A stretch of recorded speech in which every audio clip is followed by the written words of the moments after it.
Hello, আজকে আমি বানিয়ে নেব কাঁকরোলের পুর ভাজা। প্রথমে আমি কাঁকরোলগুলোকে ভালো করে ছুলে অর্ধেক করে সেদ্ধ করে নেব।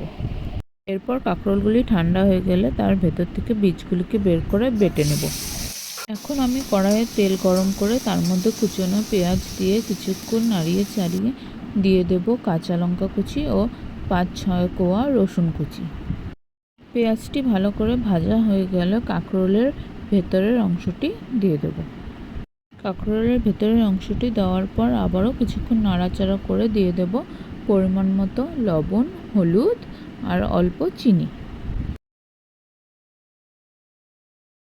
এরপর মশলাটি কিছুক্ষণ নাড়িয়ে নেওয়ার পর তার মধ্যে দিয়ে দেব অল্প একটু সর্ষে বাটা। সর্ষে বাটা দিয়ে ভালো করে মিশিয়ে মশলাটি নামিয়ে নেব।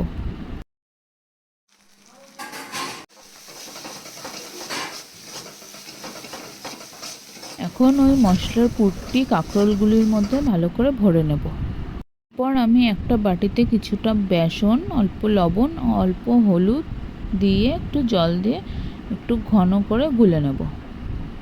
এরপর আমি গোলানো ব্যাটারটি কাঁকরোলের গায়ে হালকা হাতে মাখিয়ে নেব। এরপর কড়াইয়ে তেল দিয়ে তেল গরম হয়ে গেলে কাঁকরোলগুলিকে এক এক করে তেলে দিয়ে দেব।